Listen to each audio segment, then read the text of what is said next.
Folks, we got the bracket preview show coming on Saturday. March Madness is 32 days away. I got my big board out already. You smell it in the air, and it's snow all over the place here in New Jersey. I was snow blowing all day yesterday. Took the kids sledding, the whole thing. Daughter's friend came over. She cut her nose. I mean, we got to draw some positivity here, and we're doing it with college basketball. Thank you for joining me as always. Ready to go today. We're going today. We're going tomorrow. We're going Saturday at 9:30. Trying to work on a guest for you at 9:30 as well. I cannot thank you guys enough for the support, the likes, the subscribes. The show is hitting huge records each and every day. And we are getting ready for March Madness because you know what we do. If you're new here to the show, what we do is we go around all the games. We cover them all. I have my picks, which come early. I give them earlier, but I go through picks for every single game. And the purpose is conversation. You come with your picks. I come with mine, and we discuss it. I think the days of just tailing someone blindly are pretty much fading away. You can do it here and there. But remember, even the greatest of us are going to hit 56, 57% of the time. So the key is about having discussion going back and forth and getting to all the key games. And we have a ton here today. We have people in the house. Oh, my goodness, really fired up. Dan, you are back again. God bless you. Yes, San Diego State second half was an automatic play. If you were here at FTN, you were a subscriber, you got in the Discord. We hammered it. Money line, the whole thing. Lockdown Colorado State, 11 points in the second half. Providence keep going as well. Great win there, Dan. Great to have you here. Iowa State, UNC, UVA, all money line plays. Okay, Jerry, it happens. It happens. And North Carolina, Hubert's starting to come back to us, right? We do our thing with Hubert. He's starting to come back. So maybe that's something to keep an eye on. Hit it, Ian. We appreciate it. Great to see you as always. You got it, brother. Jerry in the house. And Tommy B, Tommy, we are here to have a discussion. I believe in the intelligence of the audience here at FTN. You guys come in, you have your own picks. You're not just blindly tailing people. It's not happening anymore. So we're going to have a discussion. We're going to talk through games. Put your comments in. We are ready to rock and roll. Jerry, Green Bay, we'll get to it. You know my deal with Green Bay as well. Gennaro, first time. We appreciate Gennaro. You got it. We got Frank Brank's models, which are scalding hot. You know the deal with Mike Kutry. Matt Joe says Walt Waddell doesn't sleep. You know all the great stuff we have going here as well. Rob in the house, best insight in the biz. All right, Rob, I appreciate it, brother. You got me fired up. I got some lemonade today, ready to rock and roll. Let's get to it. I mean, UIC, I've been a fan of UIC, for many years. They had a great run for me here a while ago, but if you're just paying attention, they are not playing well. And Luke Yaklich is not going to be there much longer because they're really disappointing. 10-15 this year. They have won their last two games. Illinois State away. That's a rivalry. And they did beat Northern Iowa. Spoiler alert. I think that has more to do with Northern Iowa struggling than it does with Illinois State. Now they're going on the road to Bradley. They got blitzed by Bradley at home by 18. I don't think they have the scheme. I don't think they have the defense. I don't think they have the offense to stay with Bradley.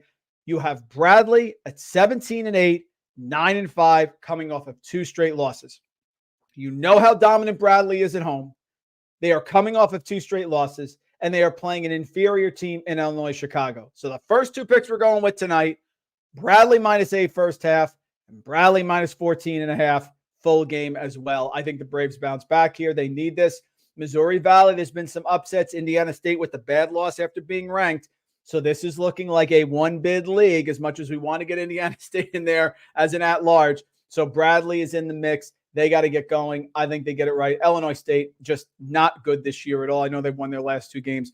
But Bradley within conference, 39% from three-point range. That's first. Bradley in conference, number one in offensive rebounds. Bradley in conference, number one in turnover percentage. What is the path for Illinois State tonight? I don't know what it is. And finally, just to make the triumvirate, I think Bradley scores easily 80 or 90 points tonight. So we will go over the 141 against Illinois, Chicago. Second pick. This one I should have thought through with Marquette. I'm mad at myself last night. You have to ask yourself with some of these games, is a team good enough to sweep their opponent? It's all about the matchups. Army with Kevin Kuick, first year, started off really bad, 0-7. Then they got hot. They started getting some good production there from Josh Scobins, a freshman. Then Scobins really struggled. Now, Army has won their last two games. They beat Lehigh away, and they beat Navy at home in overtime. They are playing BU. BU is a team they beat 69-59 away. I do not think Army has the chops to sweep Boston University. This line opened at Army -1. It is now BU -1. BU is the best defensive rebounding team in the Patriot League. BU has, if you look at their last few games, beat Lafayette away, lost away to Holy Cross just by 2, beat Lehigh at home, lost to Colgate at home by 10. Not a bad loss because Colgate's playing well lately. And Bucknell away, they won by 15. I don't think Army has the chops to sweep BU. That's why we're taking BU even at Army. Youngstown States can score, and they can score in bunches, and I've not been impressed with Robert Morris at all. Robert Morris here within the Horizon League. Drum roll, please. Terrible at turnovers, second worst at turnovers in the Patriot League. Terrible at forcing turnovers. They are good on the offensive boards, but they're not great defending the 3, and they're not great at scoring. This is Youngstown State under Jared Calhoun, who scores a ton. They've lost 2 of their last 3. They are 10-5 with the bad loss to Green Bay there. They almost had that one, but they lost at home to Green Bay. They need this game badly. They have lost 2 of their last 3 games. And within the Horizon League, they are great at not turning the ball over.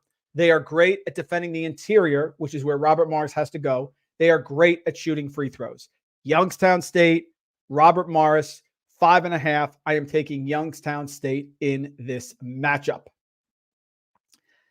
And that's a first half line. Sorry, that is a first half line. And then we are going the full game, which is 5.5. So I'll correct that for you guys. My apologies. That is a first half line for Youngstown State. I think they jump out on Robert Morris early. And I have Youngstown State -10. I don't like laying big numbers here, especially when you're talking about conference games. I think Youngstown State needs this in the Horizon League. Again, they're making a push. They are 10-5. They are just 2 games behind Green Bay, who they lost to by 1. Oakland is hanging. They want to get one of those top seeds here for the Horizon League tournament. They're looking strong. Their offense is big. They push the pace. We're taking them there. Believe in UNC Asheville as well. Asheville has hit for us how many times, guys? You can tell each other in the chat. How many times has Asheville been fantastic for us this year? Just a cash cow. And now Asheville is 9-2. They're 17-9 overall. They had a stumble away at Gardner Webb, but they are home where they have dominated at home. They have this year, their last loss was UNC Wilmington back on November 11th. UNC Asheville does not lose at home. Now, they have played Presbyterian already, and they won 84-80. So that was a close win. Sometimes when you get that close win, I don't think automatically Presbyterian is going to bounce back. I think it's going to be a big win. I think this is a UNC Asheville blowout of Presbyterian. Their metrics have looked fantastic in the Big South. They are number 1 at shooting threes, almost 40%, and they're over 40% at home. They're number 1 at defending threes at 31%. They play at the fastest pace, which Presbyterian does not want to do, and they make 78% of their free throws. On the other hand, Presbyterian is the worst team in the Big South at defending the threes. So you have Asheville, which wants to get up and down the floor and is shooting over 40% from 3 at home, against Presbyterian, who is the worst team at defending the threes. Oh, maybe they'll cover because of free throws. 67%. No, thank you. Blue Hose. Love the name. Don't love him here tonight. Eastern Kentucky's really good. This is not a conference game. So this is one of these standalone games here, which is interesting in the A-Sun. So please realize that Chicago State is an independent. So this is Eastern Kentucky. And the reason I like them is because they are coming off a loss to Stetson, which was really rough. Eastern Kentucky is now 9-2. They are only 1 game ahead of Stetson. So even though this game is not an A-Sun conference game, and it represents for Chicago State, by the way, their last Division I game, because after this game, all they play is Indiana Northwest, which is not a Division I school. They have lost their last 2 games, Chicago State. They lost away at Duquesne. They lost away at South Carolina State. And now you're thinking they're going to get rallied and fired up. It's their 3rd straight road game. And they are playing an Eastern Kentucky team that just came off a loss to Stetson. They're going to be ticked. They're going to play well. They like to force turnovers. They like to shoot threes. And teams have shot 77% against Eastern Kentucky this year. How about a little regression with the Chicago State Cougars team that is shooting below 77% from the free throw line? Eastern Kentucky, bounce back. Chicago State, independent, no thank you. Yeah. This is tough. Because there's a logic to take Fordham here. There really is. As much as I don't like Keith Ergo, and we've nailed him the last couple games, Duquesne away, lost. Richmond home, lost. VCU home, lost. St. Louis away, they did get that one, but I believe we got the cover in that one. St. Bonnie's, Fordham beat them at St. Bonaventure back on January 13th. In that game, Fordham was shooting 63% from inside the arc. They played great, and St. Bonaventure got to the line. They shot 20 of 22 from the free throw line, but simply could not get the job done. I think the Bonnies bounce back.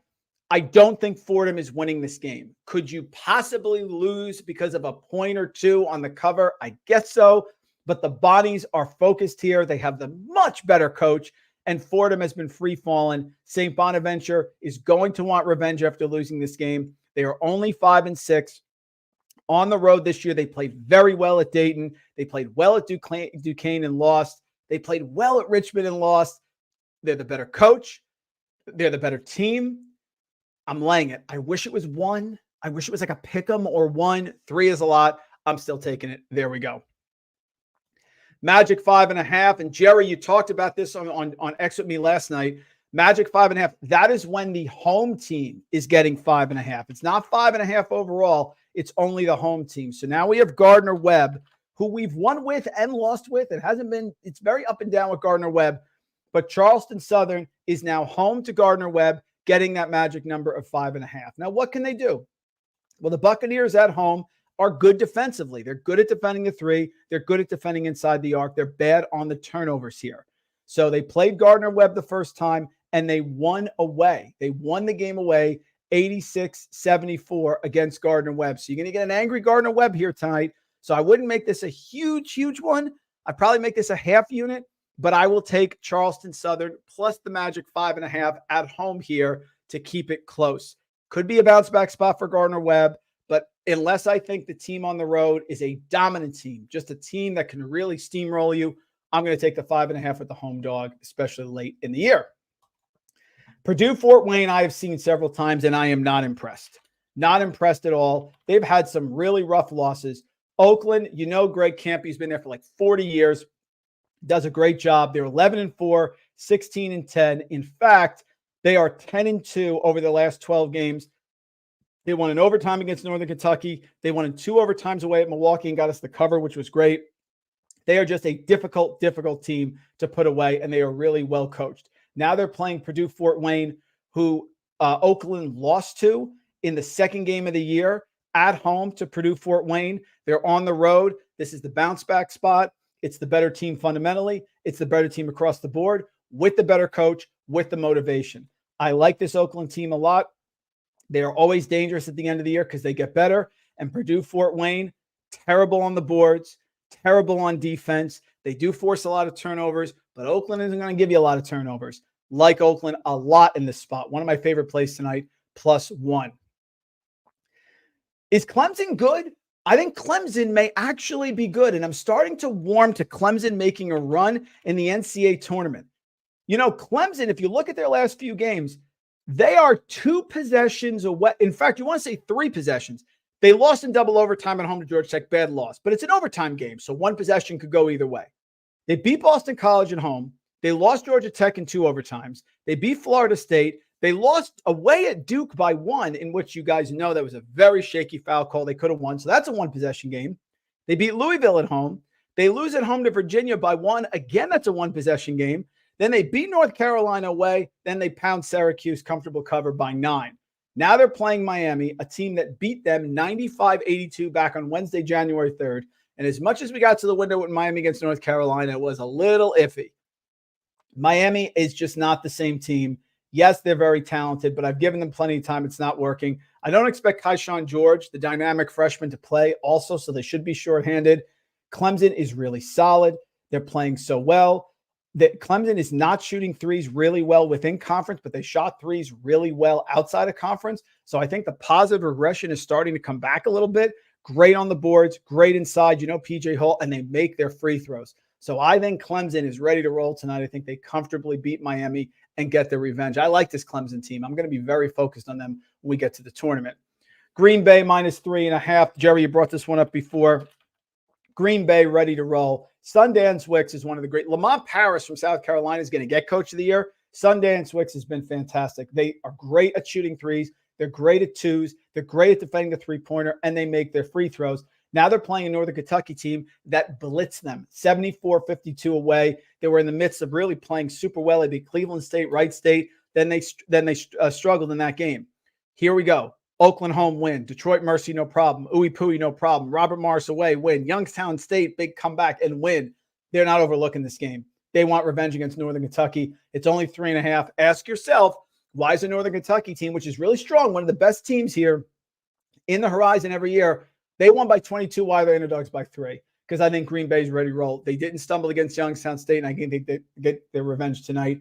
Love this Green Bay team. Northern Kentucky team, not at the level it normally is, even though they're very strong. Struggling a little bit up and down here. Lost 3 in a row. Won their last 2 games overtime against Oakland and the Detroit Mercy, which was uncomfortably close at home.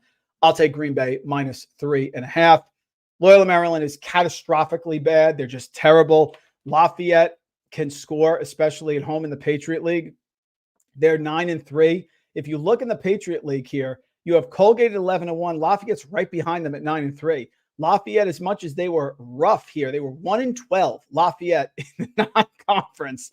And then they have just started playing really well here in the Patriot. They did beat Colgate away 69-64. They have that coming up in a couple games, but it's not the next game, so there's no look ahead here.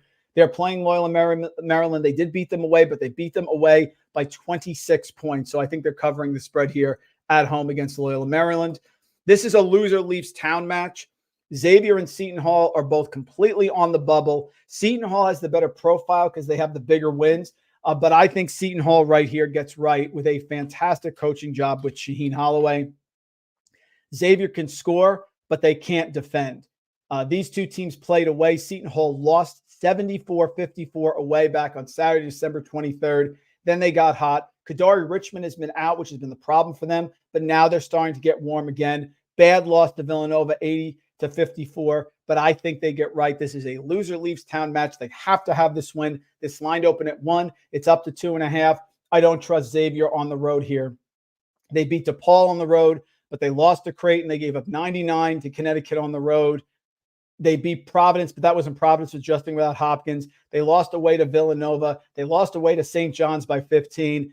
Don't trust Xavier on the road. I am taking Seton Hall here, minus the 2.5 with a big performance tonight. Now the bounce back spot for Mercer. It's tale of two teams with Mercer. The Mercer you get at home or the Mercer you get away. Mercer played Wofford early this year. They lost 74-73 away. But when they're home, beat Furman, big win by 9. VMI, they hung 90. So they usually play well at home. I think they get it here against Wofford. Wofford on the road, also not great. Lost to UNCG, lost to Samford, lost to East Tennessee State. Also something that concerns me with Wofford, they are horrific from the free throw line. They play at a slow pace, and they are shooting 59.5% from the free throw line within SoCon play. Mercer at home, low number. You know, if I'm taking a team on the road to cover, I want them to make free throws. Don't trust this Wofford team. They've competed for Dwight Perry. Good job under Dwight Perry in his first year, like the home team here in Mercer. If South Florida makes the NCAA tournament, they're going to be very live as an underdog in one of these early games. You don't understand. Again, another great coaching job that has gone under the radar here that people are not talking about. Amir Abdul-Rahim, who came over from Kennesaw State after the fantastic job with Kennesaw last year. They have now South Florida, the nation's third longest winning streak at 9 games. They have won in a row. They have won 9 straight games in a row. And oh, by the way, they have won 15 of their last 16 games, and no one is talking about it. Now, they do have Florida Atlantic at home on Sunday. They do. But Tulsa on the road has really struggled defensively. They play at a fast pace, but when they're away, they just don't play well. 102 points given up to Florida Atlantic. 103 points given up to SMU. 84 points given up to Charlotte. That's hard to give up 84 points to Charlotte. East Carolina, they lost away. Not a good team away from home. South Florida, they have not played them yet this year, so there's no payback advantage. The only argument against South Florida is the look ahead here. If this game was in Tulsa, I would probably take Tulsa for that reason. But at home, South Florida, really, really strong. Just balanced across the board. great at not turning the ball over, great at shooting threes, great at defending the threes, great on the defensive boards. Amir Abdul-Rahim, one of the best coaches in college basketball, has done an outstanding job. Love them here. We got comments flying, guys. I'm sorry. I should get to the comments. I apologize for that. Let's see where we're at, what we're talking here. Hit the like button. Thanks, Jerry. Everybody hit the like button. Appreciate it. Jeff, I appreciate you joining here. Got Tech plus 3.5, Austin, Seton Hall, and Penn State. Yeah, I stayed away from Georgia Tech. It's a tough one because Georgia Tech has played poorly against everyone unless you're Duke and North Carolina. But it is Notre Dame, and it is 3.5. That one I stayed away from. Penn State as well, plus 3.5. My initial reaction was to take the 3.5 with Penn State. Michigan State's good. Our models here, Frank Brank, like Michigan State also, so that's why I stayed off of that as well. Green Bay and Queens. Yeah, Queens I have no play on, Jerry, but I'm with you on Green Bay. Let's see here. Oh, yeah, Dunce, I'm sorry. I'm sorry about that. What I do sometimes is I put the pick in. And I had to go help my son, and I came back, and I did not put the game back on. It went from 4.5 to like even in a matter of seconds. I apologize. I got to put it in right away. I put the pick in on the app, and then I did not put it in the thing. Fortunately, it didn't matter because if you took him either way, you got it. My apologies for that, Dunce. I'm sorry about that. Yeah, we'll get to this one, Taylor. I got to pick on this one. We got to pick this game, of course. Fantastic as well. Let's see. Yeah, lots of away teams. I'm with you. Yeah, Green Bay, Trevor, I took it. I took Green Bay as well.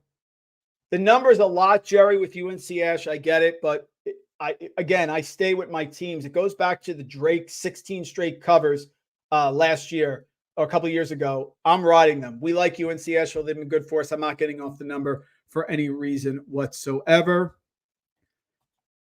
Zach is in the house. No one knows NBA like our good man, buddy Zach Graham Weisenberg in the house. Always love you there. Appreciate it.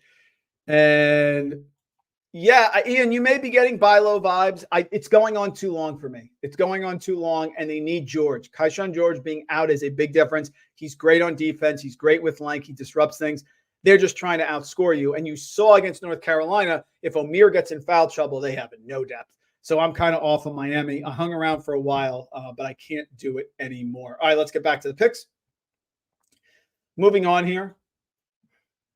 Kennesaw State is not the same without Abdul-Rahim there, and they've battled and been back and forth.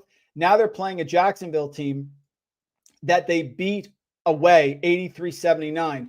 Since that game, Kennesaw State has lost 6 straight games, and they have not really been particularly close. They gave up 101 away to Lincecum. They gave 85 up to Austin Peay and lost by 16. Now they're playing a Jacksonville team that is sort of going in the other direction.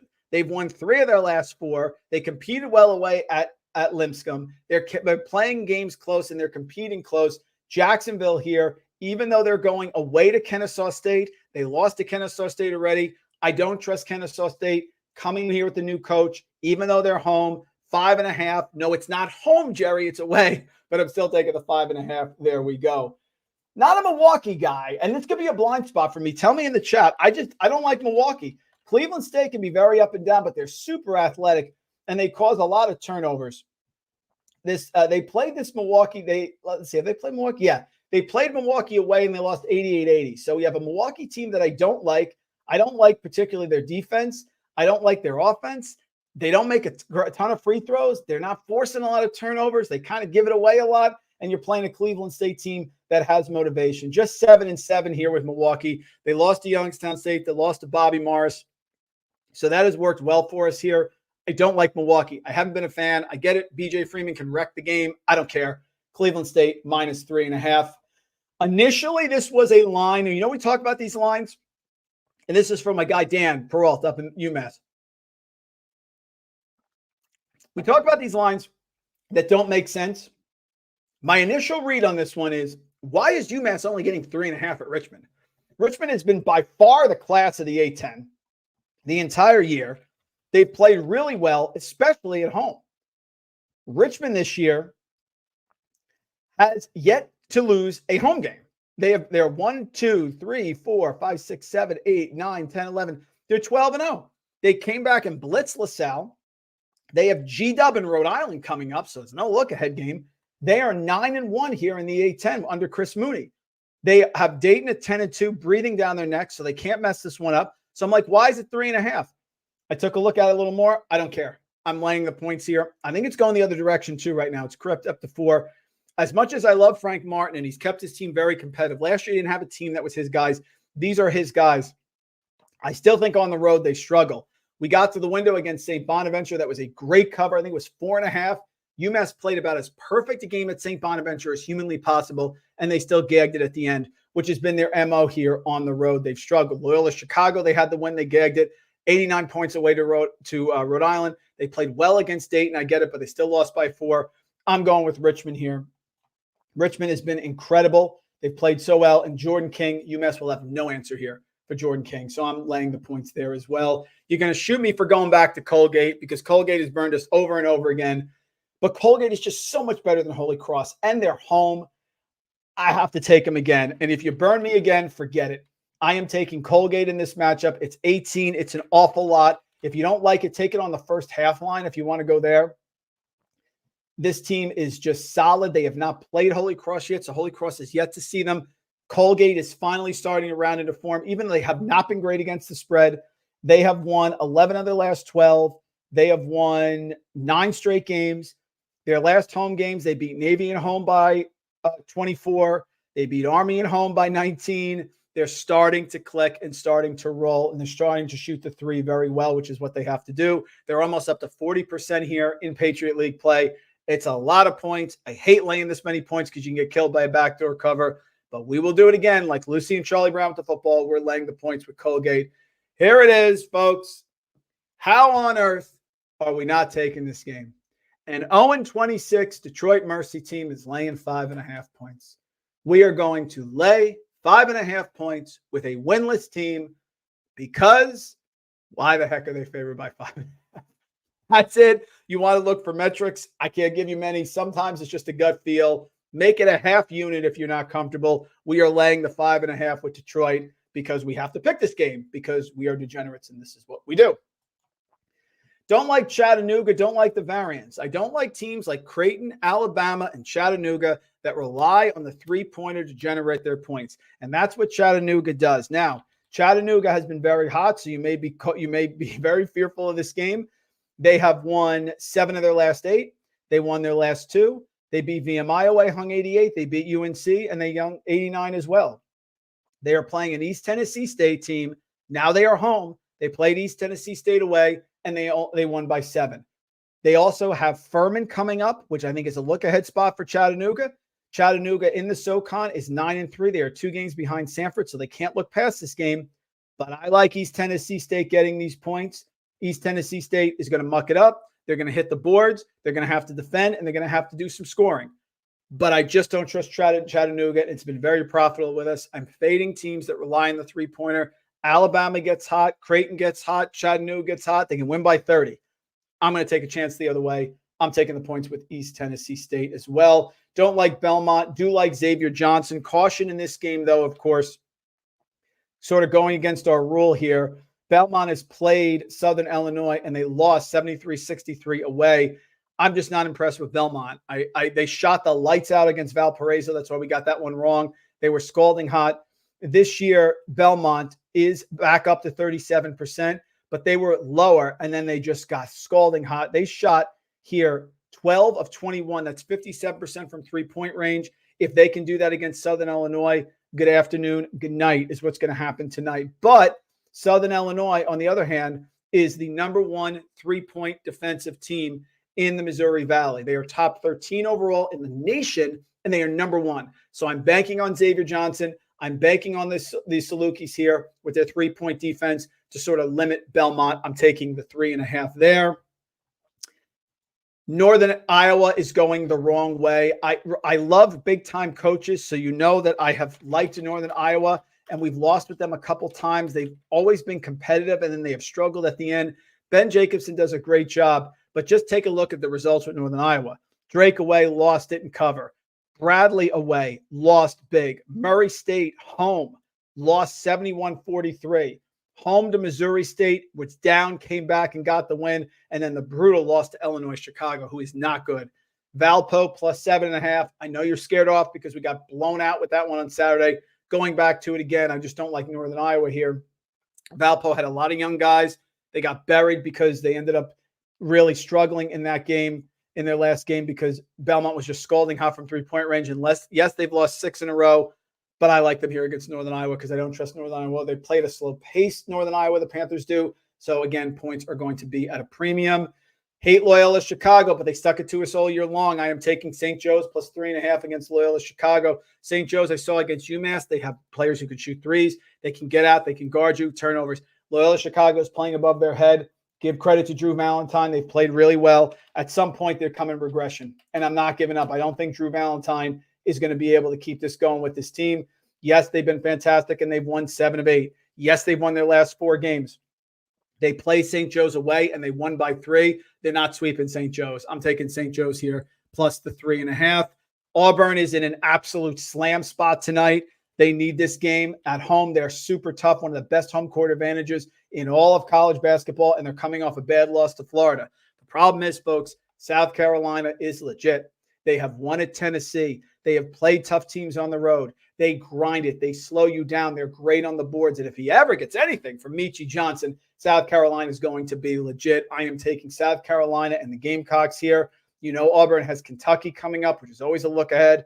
South Carolina is legit. They are 9-2 here in the SEC. They're 9-2. Auburn is 8-3. This is a big game for Auburn. It is also a big game for South Carolina. I am not getting off the Lamont Paris train tonight. 11.5 is a lot of points. He gave me a lot of points with Tennessee, and South Carolina was able to cover that. We're going with them there. Enough with Kevin Willard. I can't take it anymore. Iowa plus 5.5 against Maryland. I'll take all day long. I don't trust Kevin Willard in big spots. I think he's king of the little people. Maryland played Iowa and won away 69-67. So it's a revenge spot here for Iowa, who can certainly score. 3 straight losses for Maryland, not playing well. Double overtime loss to Ohio State. That's a rough one. Things are sort of falling off. The wheels are falling off the bus here in College Park under Kevin Willard. Iowa plus 5.5.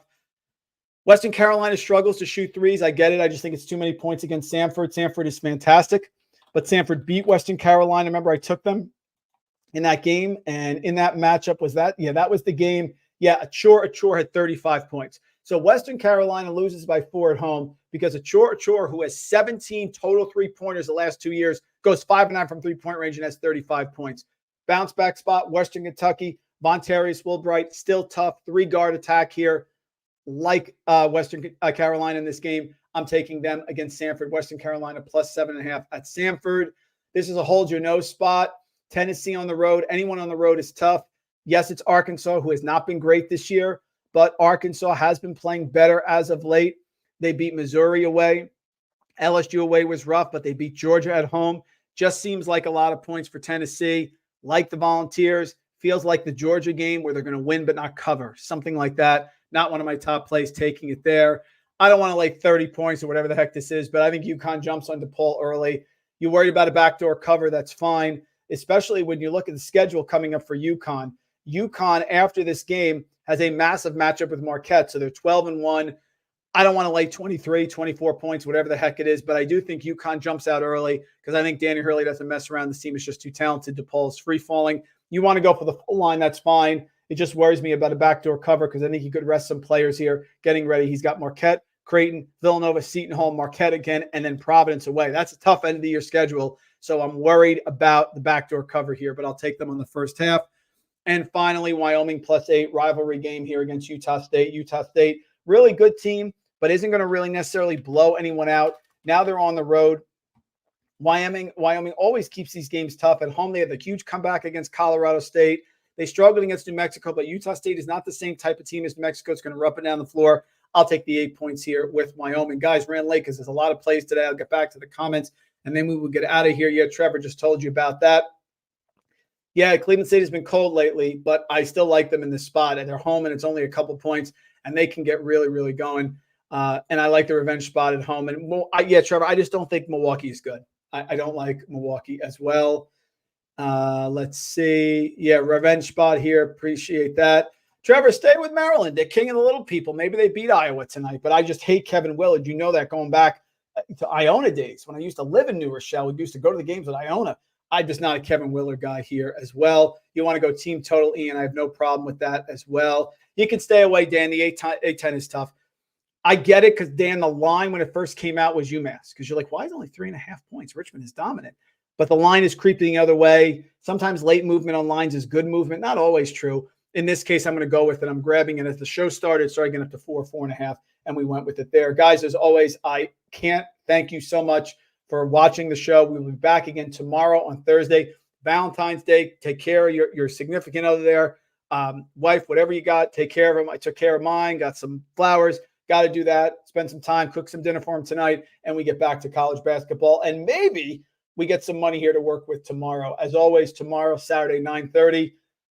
Enjoy, folks. Cheers. FTN. Get to the window.